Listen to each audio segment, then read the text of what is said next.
Hey everyone, and welcome. Today we are going to tackle something that might seem a little tough, but I promise it's actually way easier than you think.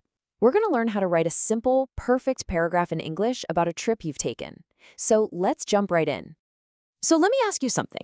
Do you find it difficult to write in English? If you're nodding your head yes right now, don't worry. You are definitely not alone. It's a really common challenge, and our whole goal here is to give you a super clear and easy path to get past it. Take a look at this. This little paragraph right here, that's our goal. It's simple, it's clear, and it works. By the end of this, you're going to understand exactly how this is built, and you'll be able to write one just like it. I guarantee it. Okay, let's get into our first section, the structure.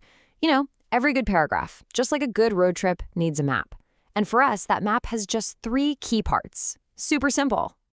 And here they are. You've got the topic sentence, that's your start. Then you have the supporting sentences, which are the middle of the journey. And finally, the concluding sentence, which is your big finish. Let's break each one down. First up is the topic sentence. Just think of this as the headline for your story. It tells the reader the main point right away, where you went and when you went. Last summer, I went on a trip to Marrakesh. Boom. It's clear, simple, and it sets the stage perfectly. Next up, we add the juicy details with the supporting sentences. This is where your story comes to life. These sentences answer all the important questions, like who'd you go with? How'd you get there? What did you do? This is really the heart of your paragraph. And finally, we bring it all home with the concluding sentence. This is how you wrap everything up nice and neat. It's your chance to share how you felt about the whole experience. It just gives your paragraph a really satisfying ending.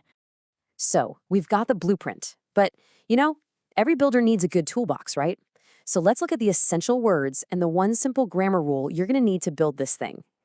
Here are some super useful vocabulary words to have in your back pocket. You've got words for the journey itself, like travel and visit, places you might stay, like a hotel or see a beach, and words to describe how you felt, like enjoy. Having these ready to go makes writing so much easier. Okay, time for the one and only grammar rule you need to worry about here. It's pretty straightforward. Since the trip already happened, you just have to use the past simple tense. It sounds a little technical, but trust me, it's not. And really, it just comes down to a few key word changes. So instead of saying go, you'll say went. Instead of visit, you'll say visited. And instead of is, you'll use was. If you can remember these 3, you've basically mastered the grammar for this whole paragraph. All right, you've learned the structure and you've got your tools ready. You know what that means, right? Yup, it is your turn. And to make it even easier, we've got a simple template all ready for you to get started. So let's put it all together. Just look at this template. All you have to do is fill in the blanks with your own trip. For example, last winter, I went on a trip to the city. I went there with my best friend by bus. See? You just plug in your own details, and just like that, you have a perfect paragraph. It's that simple. Okay, before you run off and start writing, let's just quickly go over a few final tips. Think of this like a quick checklist to make sure your paragraph is absolutely perfect. So here's your checklist for success. First, make sure you use the past simple, right? Your went, visited, and was.